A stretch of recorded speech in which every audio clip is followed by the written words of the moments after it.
الرسائل التي يمكن أن يتداولها الشباب فيما بينهم،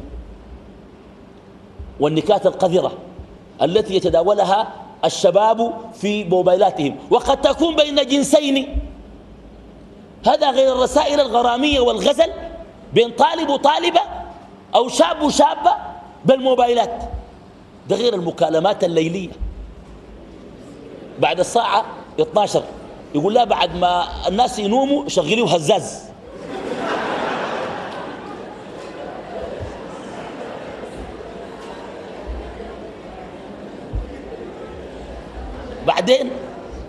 بعدين شنو في ناس عندهم جلس حاجات عجيبة. خلاص شوف البنت دي تقول له اسمع انا اهلي ناس معقدين، شوف عليك الله البنت النبي تقول للناس اهلي معقدين، بعد الساعة 10 ما تتصل بي، والله عندي اخوان معقدين. معقدين ديل معقدين ولا محترمين؟ تقول له معقدين. شوف تقول للولد ديل معقدين. وبعدين واحدة دي برضو عرفتها بيعملوا شنو مثلا عشان أهلها ما يكتشفوا، تسجلوا باسم بنت الولد، يعني ياسر يسرية، سامي سامية، حامد حميدة، كويس تسجلوا والعكس كذلك. في بنت اتصلت بي قالت لي أنا داير أطلق من الراجل ده الآن، متزوجة لي 3 سنة وداير أطلق منه. يا بنت الناس كده قولي خير كده، قولي بسم الله. الحصل شنو؟ قالت لي يا أخي الزول ده عنده علاقات مع البنات. قلت له يا أخي أنتوا النسوان أصلا بتاعين غيرة ودار دمري وما في كلام زي ده، وما تتهم الراجل وده حرام عليك وده ظلم وكده. قلت لي يا أخي أنا أصلا بعين لي موبايله، لكن لقيت حامد يتصل بك هو في الحمام. قلت عشان ما يضايق رديت عليه ولقيتها بنت حامد مكتوب في المسجله باسم شنو حامد. لقيت حامد يتصل بك. قلت لي بعد ذاك بقيت اتابعه، بعد ذاك اكتشفت انه عنده اكثر من 10 علاقات وانا داير اطلق منه كذا. فبالتالي شوف اوريك انه السعار ده الموجود في الولد. في جابت لي ولد وجات قلت لي الولد ده مسجل اسماء بنات وكده وكده وكده. هو اقسم انه البنات هم اللي بيتصلوا به، البنات هم اللي بيلاحقوه ويتصلوا به. استغربت من ذلك ايضا، لانه هذا امر اصلا لا يليق بالانوثه فضلا على الدين، لان الانوثه لابد فيها من نوع من الحياء، لابد فيها من نوع من التمنع والكبرياء. وان لم يكن هذا موجودا ان مما ادرك الناس من كلام النبوه الاولى اذا لم تستحي فاصنع شنو؟ فاصنع ما شئت. الشهوات في الموبايلات. تاني تمسكها وين؟ في الفضائيات. يعمل لك برنامج، البرنامج يجيب لك بنات واولاد مراهقين شباب قاعدين في بيت واحد، قاعدين على راحتهم كويس، لا ربط شعر لا حاجات زي دي، ويتحركوا ويعملوا بيناتهم منافسه، والناس يتابعوهم. بتاخذ كم حلقه، واي زول يصوت يقول لك نحن صوتنا لفلان، صوتنا لفلانه، صوتنا لكده. ديل قالوا النجوم، قال ديل نجوم شنو ديل؟ ديل نجوم. والقمر يبقى كيف طيب؟ والشمس ده النجوم، ده النجوم. والله ما عندنا النجوم نحن. اسمها شنو هي؟ ستار اكاديمي ولا شنو؟ برنامج زي ده تجيب لك تقاعدهم وناس يتفرجوا. يا اخوانا ده شو ده؟ بالله الشيء ده لا ادب لا ذوق لا اخلاق لا اي حاجه، لا شهامه لا رجوله ولا اي حاجه. الشيء ده شنو؟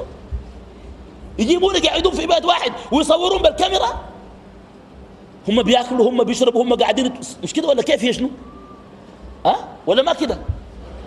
انا والله ما اتفرجت، لكن جو الشباب نقلوا لي، والله استغربت. قلت بالله دول شباب مسلمين؟ قالوا اي مسلمين وبيتابعون مسلمين. يا اخي في زول ما يمشي المقابر يقول لك الليله اخر حلقه في ستار اكاديمي. قال في زول مات بدل ما يمشي يدفن مع الرجال يقول لك الليله احنا منتظرين حلقه ستار اكاديمي. قال يا اخي ستار اكاديمي في عينك يا اخي، يا اخي ده شو ده يا اخي ده؟ والله اكلمك شوف الاشكالات دي اشكالات حقيقيه. الفضائيات كويس، وما فيها من صور. بعد ده تعال شوف الشارع والجو بتاع الجامعة والمحيط بتاع كويس، كل هذا يثير الشباب.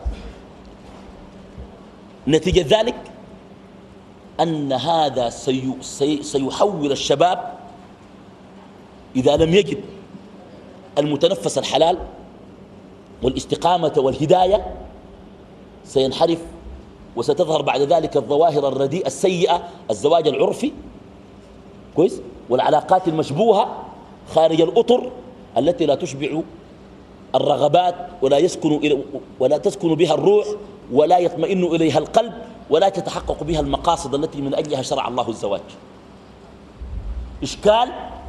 إشكال حقيقي، إشكال يعانيه الشباب، وده أنا أعتقد أن هذا من أعظم إشكالات الشباب.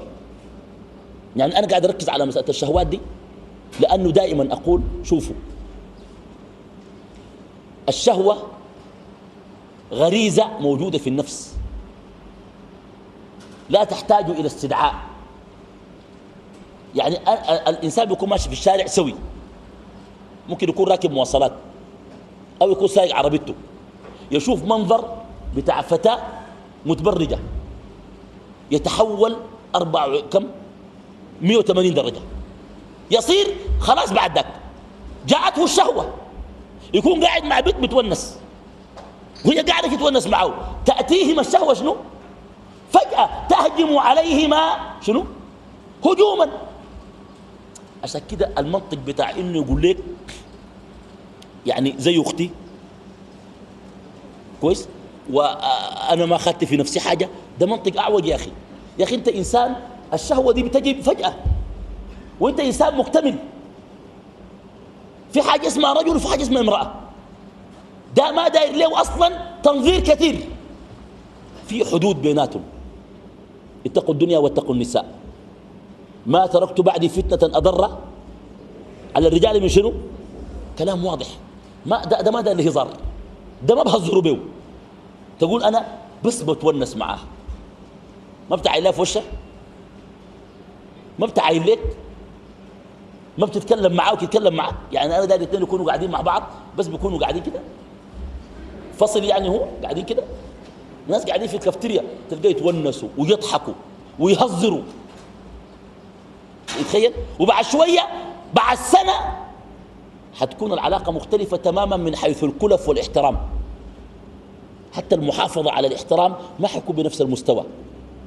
أنا أقول الشباب من الجنسين يعاني، وحاله ألقاه في اليم مكتوفا وقال له إياك إياك أن تبتل بالماء.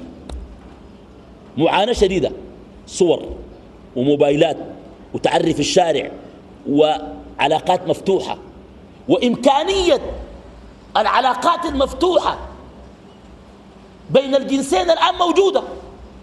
وكمان الجماعة كتروا النجايل في البلد، كتروا شنو؟ النجايل. النجيلة دي كمان تتعشف في قدر ما تمشي محلها تلقى نجيلة وقاعدين فيها ناس مد البصر يتونسوا، جوز اثنين يتونسوا، ما تعرف الناس دي ذاته بيقولوا في شنو. شفت؟ ده كله معاناة. لذلك أنا أقول الشباب يلتزم في ظل واقع معقد. بعد ده من أكبر إشكالات الشباب، واسمحوا لي أن أقول هذا الكلام، الشباب نفسه. أنا أحمل الشباب مسؤولية كبيرة. هل الشباب واعي بدوره؟ واعي بأهدافه؟ واعي برسالته؟ مدرك لنفسه وطموحاته؟ يعني أنا أقول لك شيء، في شباب قد ما يكون مستقيم لكن ما منحرف لأنه جادي، شباب جادي. يعني أنا أضرب لكم مثال بسيط جدا. مشيت جامعة من الجامعات، قلت للطلاب، ناس الطلاب ما هم درجات مختلفة، في ناس مثلا بيصلوا بس لكن ما بيصلوا في المسجد، في شباب بيصلوا بيقطعوا الصلاة كل لون. قلت لهم اكتبوا لي برنامجكم كله، بتعمل شنو من الصباح لحد المساء، اكتب لي البرنامج كله جيبوا لي. فقاموا جابوا لي برنامجهم معي عندي موجود، كويس مطبوع بصورة جميلة. أكثر شيء عجبني إنهم تفهموا لماذا أريد هذا الكلام، عرفوا أني أريد أن أعالج إشكالات الشباب من خلالهم هم، فكانوا صادقين جدا بالمناسبة. يعني أي حاجة هم بيعملوها شنو كتبوها، لأنه عرفوا إنه أنا ما أقدر أشيل حالهم. حتى قلت له أسماءكم ما تكتبوها، بس اكتب لي أنت بتعمل شنو، لأنه دي شريحة أنا أخذتها من قطاع عريض. في قطاع عريض زيه قال شنو، قال أول حاجة بقوم يوم الجامعة بعد ما الشمس تطلع. واحد قال بيصلي الصبح بعد ما الشمس تطلع.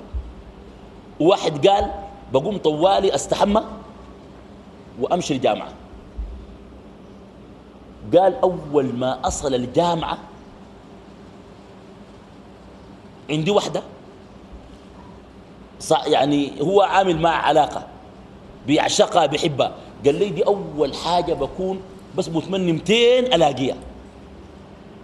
قال لي طبعا كاتب لي كده مع جو السودان السخن ده يا مولانا والكتاحة الزول بيحتاج له لحاجة كده تروق عليه وكده. قال لي مما أشوفه أنا بحس نفسي قال لي طاير في الهواء.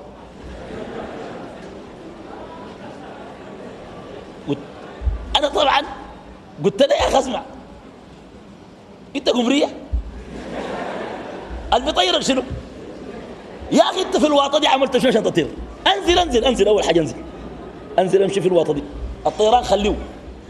قال لي كده، قال لي بدك لي محاضرة محاضرتين، بحضر محاضرة وبدك الباقي وبنتونس. طيب قال لي بعد ذاك شوف الزول ده صادق كيف.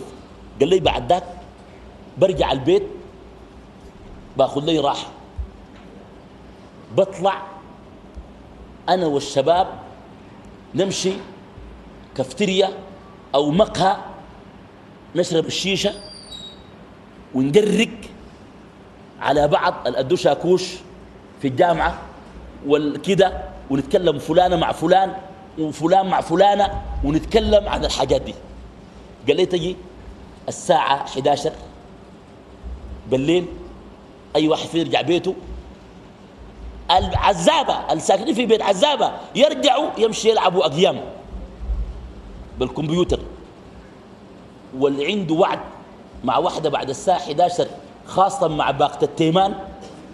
ده كلامه هو. أنا كلامه ده شلته وديته الجامعات كلها، حسا حفظته في راسي. زمان كنت بشيله بمشي أقراه، حسا بقيت ما في راسي ده الحمد لله. قال لي مع باقة التيمان يدقوا الونسة كويس. بعد ذاك قال لي أتوضى وأصلي الفجر والظهر والعصر والمغرب والعشاء جنب السرير كويس. وقال لي طوالي أنوم. بعدين كاتب لي بين قوسين والله يا مولانا احنا ناس كويسين وأولاد ناس محترمين. نحن برضو يعني انت قال لي ما تاخذ عننا فكرة سيئة، نحن ناس أولاد ناس محترمين. وقال لي شو الكلام بتاعه ده، ما بتاع مخدرات لكن بنشرب السجاير ومرة بنسف الصعود، ما عندنا هنا زي ده. شفت كيف؟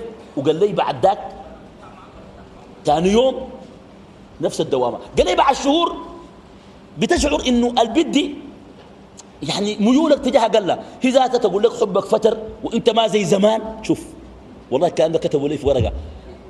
قال لي بعد ذاك لما يفضل شهر للامتحانات نعمل معسكرات، يتجمعوا كلهم في بيت واحد من الزملان يكون مهيأ له. وقال لي بعد ذاك نقرأ ونشيل الملاحق ونمشي السنة اللي بعدها. شوف الزول ده كيف صادق. يعني لما زمنه كله يدق في المحاضرات ويعمل، ولما تجري امتحانات قبل شهر يعمل شنو؟ يقول لك عندهم شنو؟ عندهم معسكر. قال قاعدين كويس. بعد ذاك قال لي نشيل الملاحق يعني ينجحوا في معظم المواد ويسقطوا في مادتين ويشيلوها ملحق. وقال لي هو براو انا حسيت انه الشباب ديل بعد الكلام ده تاثروا، لانه كانه بدا يواجه نفسه عبر الورقه والقلم. قال لي شنو؟ ختم رسالته قال لي والله يكون في عون السودان اللي نحن حنكون قواده وسواقين الركشات فيه وسواقين الأمجاد فيه، وحنكون نحن الحاكمين والموظفين والمسؤولين في البلد دي. الله يكون في عون البلد. هو حاسس إنه ما راضي عن واقعي، يعني غير راضي عن واقعي. فأنا أسأل الشباب أقول أيها الشاب، دعك من إفساد الآخرين لك، هل أنت راض عن نفسك؟ هل أنت الذي فيه من الاستقامة والصلة مع الله لو أنك مت الآن تقدر أن تلقى الله عز وجل وأنت مسرور وأنت مرتاح؟ هل أنت راضي عن نفسك حتى في مستواك الأكاديمي وفي أدائك الاجتماعي مع أهلك؟ يعني هل أنت ناجح بكافة المستويات؟ أنا لا أريد شاب ينجح يقفل المواد لكنه فاشل اجتماعيا، يتكبر على الناس وينظر إلى الناس بنظر أخرى، وصاجد قيميا. هذا لا ينفع. أنا أريد شاب ناجح أكاديميا، ناجح اجتماعيا، ناجح أخلاقيا. فبالتالي أقول الشباب نفسه جزء من المشكلة. رابعا من أكبر مشاكل الشباب البيئات والمفاهيم. شباب يريد أن يستقيم وأهله يمنعونه، شباب يريد أن يستقيم وأصحابه يزهدونه. يقول لك يا أخي بالله خلينا كويس. يعني أنا بعرف شباب ذهب إلى مدى بعيد جدا في الفساد عن طريق الناس المعه. هو جاء من بيته من أسرة محافظة، لكن لقى شلة كعبة، مجتمع سيء، بدأ يقول له السجارة نفس، بلد بشنو نفس. ولما يقول له لا، يقول له شو بالله ده، يضحكوا عليه.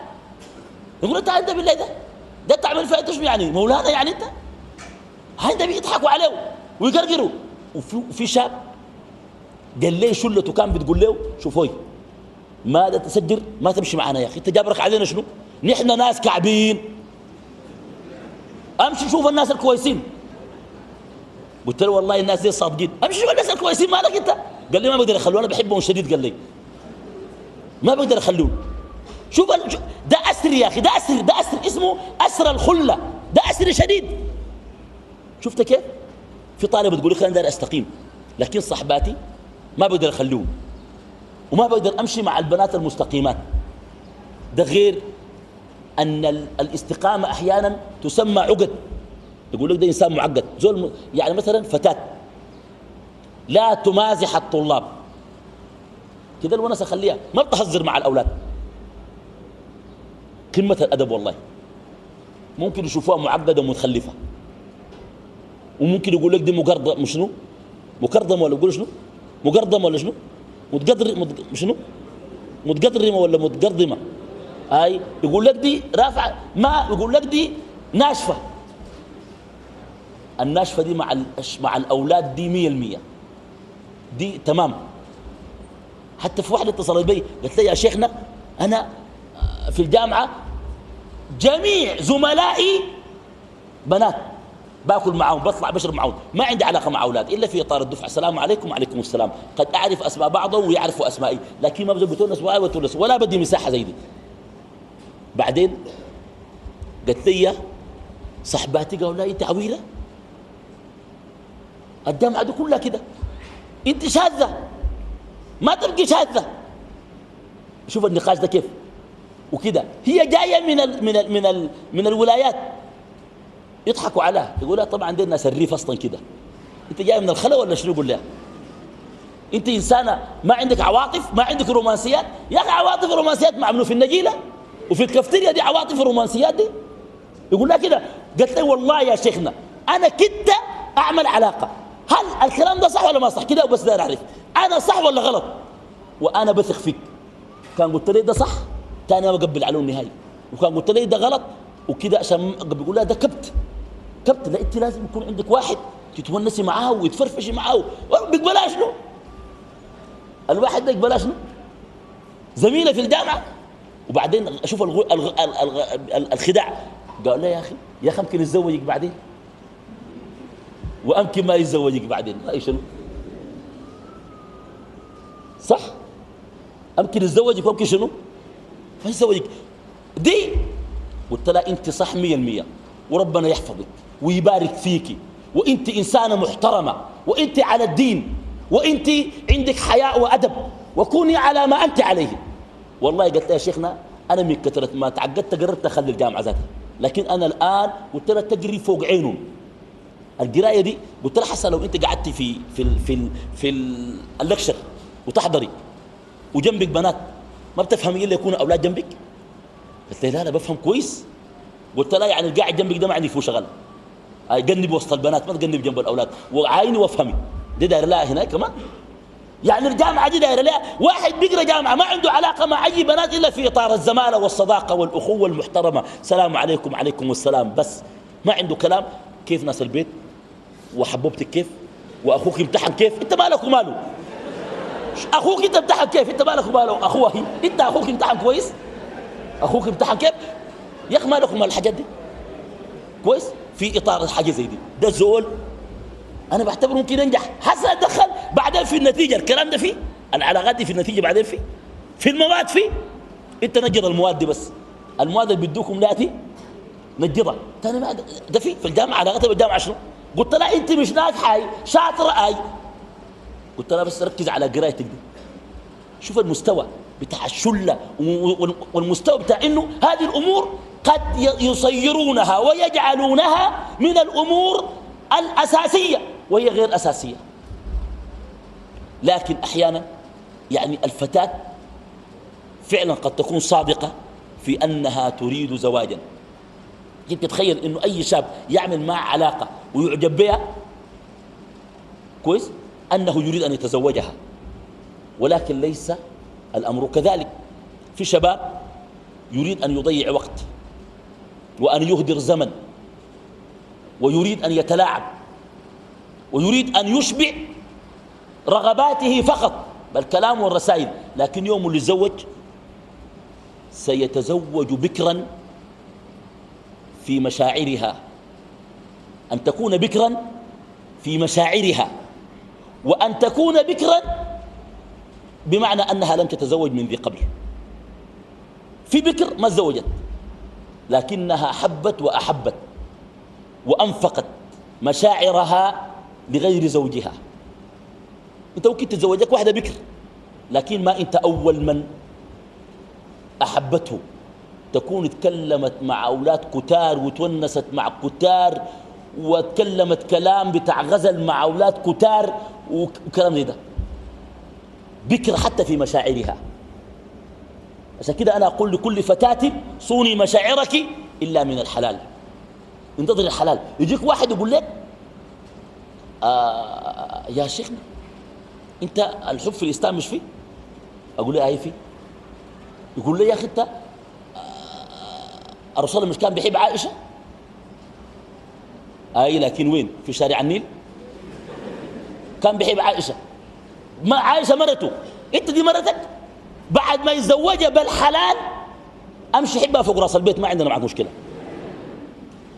اطلع فوق راس البيت شفتها في السقف بتاع البيت امشي حبها وقول انا بحبك، ما عندك مشكلة. كورك سمع الدنيا كلها قول انا بحبها، في ذا بلومك. لكن واحدة ما عندك مع علاقة شرعية تقول انا بحبك، ما بتخاف الله انت؟ تقول انا بحبك، كيف تقول انا بحبك يا اخي؟ طيب لو الحب ده جاك لقيتها محترمة جدا وتستحق انه انا احبها وتكون زوجتي، ما بكلمها لانه دي فتنة، لكن بقول لها اسمعي انا داير اتزوجك، وصف لي البيت، تمشي البيت هناك تكلم ابوها وتكلمون، بعد ذاك مش خلاص حبيتها وارتضيت زوجة لك ولاحظت لي سلوكها ولقيتها في الجامعة بتختلف عن كثير من الطالبات ومستقيمة وكده وكده وكده، طوالي بعد ذاك لحد حسها ما تقول لها، لأنه لا يجوز لك يا أخي دي أجنبية، لحد حسها هي شرعا أجنبي وأنت أجنبي، احتفظ بمشاعرك دي خليها جواك، يومك تعقد عليها كورك وصيح وأي حاجة قول أنا بحبك وكنت بحبك من زمان وكب الكلام ده كله، لكن تجي تقول لا أنا بحبك يمكن ما تتزوج بعد ما أنت تحبها إلا بعد الزواج. الحب كمشاعر ما أنا ما بقدر أمنع من قلبك، أنت قد تحب تشوف واحدة تحبها، لكن ما يترتب على ذلك إذا كان مجرد مشاعر في صدرك ما تتكلم بها خلاص لحد ما شنو؟ لحد ما تتزوج. فبالتالي أقول الواقع والمفاهيم هذا من الإشكالات. بسم الله الرحمن الرحيم. قلنا أيها الشباب الحلول لمشاكل الشباب. أول حل استعادة الشباب دوره من خلال وعيهم وإدراكهم لرسالتهم ومهمتهم. نحن نريد شبابا، أو نريد من الشباب عطاء أكثر من الموجود الآن. فبالتالي أقول مع مشاكل أنا اختصرتها، يعني العطالة من مشاكل الشباب، لكني قلت سأناقش مثل هذه القضايا من خلال الحلول. أن يستعيد الشباب دوره. ما الذي يراد بك؟ ماذا تريد أنت من نفسك؟ لا بد أن تنهض بنفسك. وأرجو من الشباب، أنا متأكد أنهم على خير، أن يسعوا إلى الزيادة في الخير، وأن يغيروا واقعهم، وأن لا يرضوا بالنقائص. يعني أنا مثلا شاب أصلي الصلوات كلها في المسجد إلا الفجر، أعمل شنو؟ أجاهد على أن أكمل النقص، أصلي الفجر في شنو؟ في المسجد، من خلال علاقتي بالقرآن الكريم. هل علاقتك بالقرآن علاقة موسمية من رمضان لرمضان؟ كم يوم يمر عليك وأنت لا تفتح كتاب ربك تنظر إليه وتتأمل فيه وتملأ عيونك تبركا ونورا وإشراقا وهدى منه؟ كان سلفنا يقولون الحافظ للقرآن عليه أن لا يقرأ القرآن من رأسه فقط وحفظه، عليه أن يقرأ القرآن من المصحف حتى لا يحرم بركة النظر إلى كتاب الله. فبالتالي أقول علاقتك بالقرآن إذا كان فيها ضعف قوها، وهكذا إذا كانت عندك نقائص في حياتك معينة حاول أن تسد هذه النقائص. يا أيها الشباب، الحفلات والمجون والأغاني والموسيقى الصاخبة كل ذلك إنما هي لحظات تقضيها في منكر، ولها تبعاتها يوم القيامة، ولن تستفيد شيئا، ولن تدرك طعم الراحة ولا السعادة ولا اليقين إلا مع الله عز وجل، إلا في كنف. لن تكون عزيزا إلا في كنف العزيز. دار تعيش عزيز، خليك في كنف العزيز سبحانه وتعالى. ولذلك أنا أنصح الشباب، أقول لهم يا شبابنا، يا من يرجى منكم الخير، يا من ينتظر منكم الخير والرفع لبلادكم، أقول لكم المعاصي والذنوب ليس فيها سعادة. والله كثير من الشباب بيمشي يحضر حفلة كاملة ويعاين ويرقص. ليه؟ فهموا كله إنه داري يقضي اللحظة دي، يقضي هذه اللحظة، ثم ماذا بعد؟ أفسدت، ستمقت نفسك وسيؤنبك ضميرك وستكره روحك. ولو أنك جربت حياة الاستقامة ستندم على كل ثانية ونفس كان في غير استقامة. لذلك أقول لكم أيها الشباب، أنت محتاج إلى مجاهدة. هو براول نفسه يجاهد نفسه، يقول ده كده غلط، ده كده ما صحيح، الصح كده، وهكذا. دي النقطة الأولى. النقطة الثانية، حل كثير مشاكل الشباب تحت الشهوات ومثل هذه الأمور بالإيمان، بتعميق التربية الإيمانية وترسيخ القيم. يعني قال عليه الصلاة والسلام: ورجل دعته امرأة ذات منصب وجمال فقال إني أخاف الله رب العالمين. خلي إنك تعاين، أنت حتعاين بس. يعني في شاب برضو كلمني قال لي أنا قاعد مع شباب، قال لي لما يجوا بنات ارقصوا ولا كده في التلفزيون، قال لي الجماعة دي قاعدين شباب، قال لي بيقوم من محله يمشي يلمس الشاشة. شوف الزول ده يلمس، قلت له ان شاء الله تبقوا كهرباء، يلمس الشاشة فيه يا اخي ده قزاز، انت زول ما نصيحة ولا شنو؟ عشان ده قزاز. لكن شوف الكبت اللي حصل له والشحن الشديد اللي حصل له. يا اخي الحل بسيط، اذا عمقت الايمان سيقل كل شيء. يقول العلامة ابن القيم رحمه الله تعالى: ما تعلق احد بامرأة او بمال او بمعصية فيما يفسد عليه دينه إلا لأن حب ذلك غلب حب الله في قلبه. أما وإن حب الله لو كان أعلى لترك كل هذه لله لأنها عنده أدنى. أن يكون حب الله في قلبك شنو؟ أعلى من حب الشهوات. فبالتالي التربية الإيمانية كويس بتخلي الإنسان كلما ازداد إيمانا بالقرآن بالدروس بالعلم بالبيئة الصالحة، كلما ازداد إيمانا كلما استطاع أن يصبر أمام هذا السيل الجارف. ثالثا أهم علاج للشباب أن يبعد نفسه عن الفتن والمثيرات. يعني مثلا الجامعة ما منها مفر، بتجي الجامعة كويس لكن ما تعرض نفسك لفتنة ابتداء، خليك جادي كويس. الفضائيات الساقطة، في فضائيات مفيدة يا أخي، في قنوات مفيدة جدا، اتفرج المفيد، ما تمشي تعاين في الماء مفيد وتقول لي والله أنا ما قادر استقيم. هتستقيم كيف؟ قلبك صار مريضا بالنظر. وقل للمؤمنين يغضوا من أبصارهم ويحفظوا فروجهم ذلك شنو؟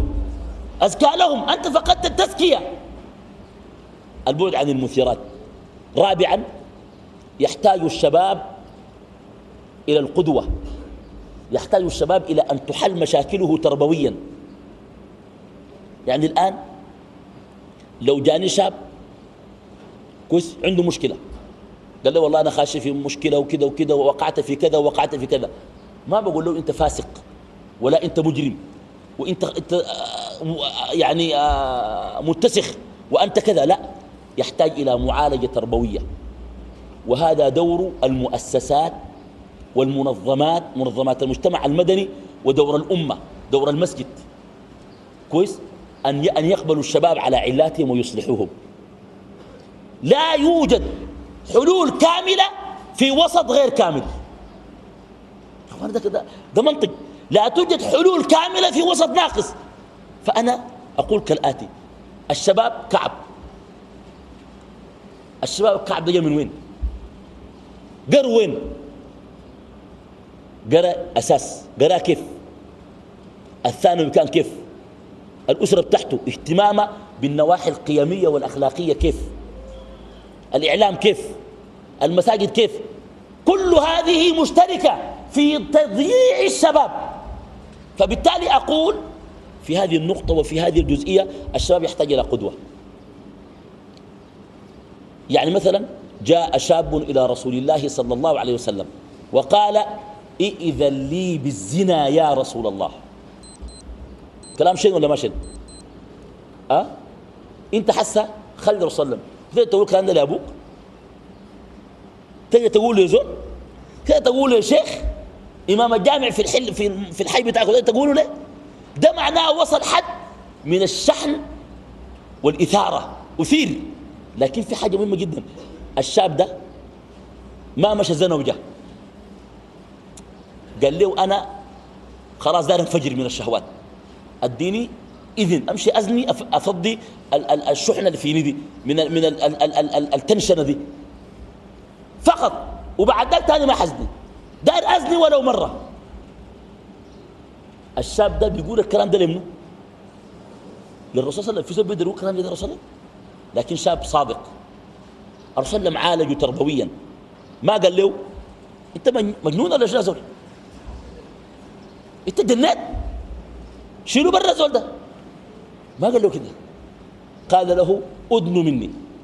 قال له تعال كده، تعال. قال له الشاب ما خاف، ما قال حيديني كف، ما حس. انت لو جيت لي امام قلت له انا داير ازني، يقول لك كده تعال لي جاي، بتجي عليه؟ بتقول له يا زول هوي من بعيد لبعيد ادينا رايك بس، تجي قريب. لكن هو كان يعلم انه يتكلم مع مربي. يا اخواننا الرسول عليه الصلاه والسلام كان مربيا بمعنى الكلمه. قال له شنو؟ اترضاه لامك؟ انا اتخيل ان الشهوه مشتعله في نفس هذا الشاب نيران. بهذا السؤال صب النبي في هذا النيران ماء باردا. نقله من أحكام العاطفة إلى أحكام العقل بالعقل كده. أنت العاطفة دي ما أنت الآن مسيطر عليك، عشان كده بيكون بس همك بالله. تخيل زول داير يفرغ شهوته دي ولا يفكر في العاقبة إنه ممكن يفضحه ويرفده والدنيا كلها تتكلم. في اللحظة دي ما بكون مفكر إلا في شنو؟ في الشهوة فقط. أترضاه لأمك زي اللي كان نايم وصحى. انتبه. أنا بعتبر الرسول الله عليه الصلاة والسلام هز الشاب ده هزة عنيفة. أترضاه لخالتك، أترضاه لأختك. مسكوا في محلات حساسة جدا ممنوعة في الفطر. واحد تلقاه سفيه لكن كان لقى أخته واقف في الشارع بالفستان مع ولد ممكن يقتلها، مع انه بيقف مع بنات الناس بالفساتين بتاعت بنات الناس، بيقفوا معاه بالفساتين، بيقف معاهم برضه في الشارع، لكن ما بيرضى عشان اوريك الفطره دي كيف. فقام يهزاه قال ادعو الله لي يا رسول الله. وضع النبي صلى الله عليه وسلم يده في صدر الشاب. ذات عندها معنى يا اخي. انت بتحسسه بنوع من المحنه والرأفه والرحمه ونوع من القرب. كويس. زول قبل شويه بيقول لك انا لا رزني، انت تلمسه كده بكل حنان. قال اللهم اغفر ذنبه وطهر قلبه واحصن فرجه. قال الشاب خرجت ولا اجد في نفسي شيئا. كأني به. الشاب اذا عاش وبلغ 60 من عمره ليعيشن وبرد يد النبي صلى الله عليه وسلم في صدره. حيعيش 60 سنة دي واليد دي محل اليد دي ما فارقته. نفس الإحساس الذي أعطاه إياه. نعم الشباب قد يكون فيه إشكالات نحن ذكرناها، بيسرحوا كيف وبيعملوا كيف، لكن المخطئ من؟ هذه حقيقة فعلا تحتاج إلى أن نقف عندها. ثم أقول أخيرا على جميع المؤسسات بدءا من الدولة والمنظمات أن يحلوا مشاكل الشباب. الشباب داير يتزوج بصراحة، دي مشاكل حقيقية عشان ما نتكلم كلام كوك يعني كبير. الشباب داير يتزوج، حيتزوج كيف؟ قاعد مع أبوه مؤجر أو قاعدين في مساحة محددة. لو يتزوج جاب مرة داير يأكلها ويشربها، إشكالات. كويس. دي مشكلة. الشباب داير يشتغل. العطالة من أكبر مشاكل الشباب، دي حلها عند رجال الأعمال. فرص للشباب عند الدولة. كويس. عند دوائر الخريجين أن يسعوا لتفتيح الآفاق وتمليك الشباب مشاريع وتمليك الشباب حياة حقيقية يستطيع هذا الشباب أن يسعد بها. لكن إذا كان شباب عاطل والإيمان ضعيف والفضائيات شغالة والموبايلات شغالة والشبكة العنكبوتية شغالة الإنترنت كويس وما عنده موضوع كويس، ده ما بيفسد كيف تاني. هو كان ما أفسد بهذه الطريقة، فسد وانتهى. يجنبوا تحت عمدان الكهرباء ومحلات الاتصالات والبنشر وجنب البقالات وفي الميادين في أنصاص الليالي، ما في موضوع. وفي محل الشيشة زي ما قلت لك الشباب قال بيمشوا لحد الساعة 11 يجنبوا في الشيشة ويضحكوا ويقرقروا مع بعض ويشربوا سجاير، وهو قايل نفسه كده كأنه يعني زي ما قلت لك عنتر المشدات. كويس. في شباب بيكون هو على هذه الحالة وأمه المرأة المحترمة الفذة بتبيع الإسكريم والداردمة في الجامعات وفي المدارس عشان تدفع له الرسوم وتشتري له اللبس اللي بيلبسه ده القاشر بيها القشرة القاشرة دي. أمه بتكون شغالة بتبيع الداردمة والإسكريم وبتبيع الأشياء الحاجات دي، أو شغالة إنسانة محترمة شغالة بتنظف المدرسة وتعمل كده لقمة عيش حلال. هو في وادي وأهله في واد آخر. بالتالي أقول عنوان عش شبابك عنوان فضفاض، عنوان كبير. أحسب أني قدمت فيه إشارات وقدمت فيه ملامح عامة حول هذا الموضوع على ما ينبغي أن يكون عليه شبابنا. أسأل الله تعالى أن يوفق وأن يبارك وأن يعين وأن يتقبل ويجعلكم خير ذخر وسند للإسلام والمسلمين. وأن ينفع بكم أنفسكم وأسركم ومجتمعاتكم، وأن ينفع بكم أمتكم الكبيرة الإسلامية العريضة. وأسأل تعالى أن يبارك في عقولكم، وأن يوفقكم لخير الدراسة ولحياة علمية وعملية موفقة. أسأل تعالى أن يسددكم وأن يوفقكم وأن يفتح فكركم وآذانكم وأذهانكم وآفاقكم وعقولكم، وأن يجري أقلامكم، وأن يرزقكم الصواب في القول وفي العمل، إنه ولي ذلك والقادر عليه. وصلى اللهم وسلم وبارك وأنعم على عبده ورسوله محمد صلى الله عليه وسلم.